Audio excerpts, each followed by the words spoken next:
So first, I'm going to talk about the problem in New York City, which is congestion, and a brief introduction to the city transportation system.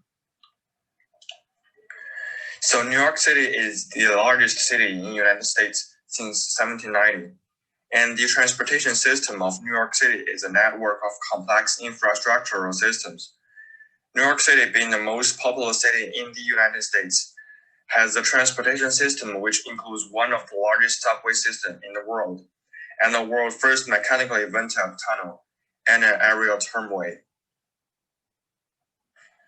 So the traffic situation in New York. During the year of 2017, it cost the US drivers close to $305 billion out of the reasons of congestion.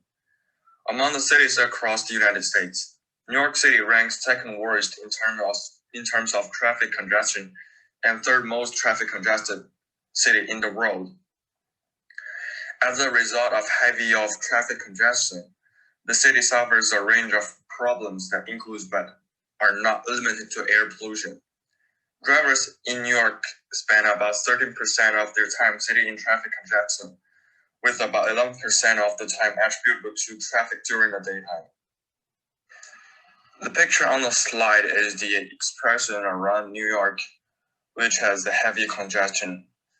According to the research by Enerx Analytics Company, the eastbound section of the Cross Bronx Expressway is the most notorious corridor, with an average of 118 hours spent by a driver in the congestion per year, and this has been happening for 3 years in succession since 2016. So I did some research on ICT and congestion, so I think they have some proposed solution by using ICT to solve the congestion. So what is ICT? ICT is the information and communication technology.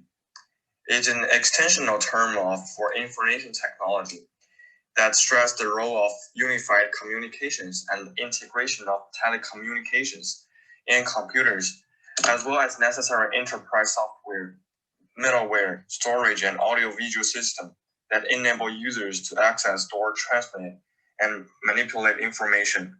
So basically, it's just a kind of technology of information and transmit of information. My proposed solution 1 is to develop an innovative urban travel planner app that provides crucial information about situation management across all public transportation networks, modes of public transport, opportunities to share transport mode, bus location, and subway location in real time. This app, which will be made available for smartphones, will go a long way to monitor all public transportation using real-time location data. By using this app, users can better understand the specific situation of public transportation and reduce the time waste on the journey, thus greatly improving the efficiency. So this is kind of app based on ICT to share the real-time location of the public transportation, which kind of allows the users to know them better. So my second proposed solution, which New York City already did. So an example of how New York City can implement ICT to solve the problem of congestion is installing loop detectors on freeways and major streets to report the density of traffic. I would like to call this solution Smart City. The data collected from these detectors can then be transmitted and feed into visual images in real time of incidents to traffic control center, where it is processed to estimate travel time and speed.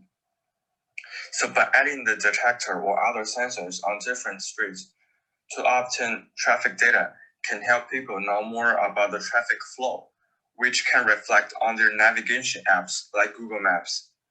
So the program installed in the app will calculate this data and help the users to optimize their roads and circumvent those congestion. Furthermore, to relieve the traffic. The third one is very simple. It's just the use of ICT helps people work and study online better, which could cause less congestion on the road. If people choose to use the ICT to shop, to study, and to work online, there will be less car on the road and be less congestion. And the fact shows it will work. So enter the COVID-19 pandemic. However, data shows a change in traffic patterns in New York City. So according to the data in New York Post Mayor observes that streets of New York continue to witness low traffic with car recording significantly low mileage. For example, in Manhattan, there is a record drop of traffic in 2020 comparison to 2019. It is notable that compared to 2019, the car's movement speed has increased 10 to 16%, which is a lot. So all this indicates a drop in traffic congestion in New York City during the pandemic. As such, developing more online education and online working formats will help to reduce congestion because less people will come in and out during the peak hours. So beyond these proposed solutions, they have some challenges for them.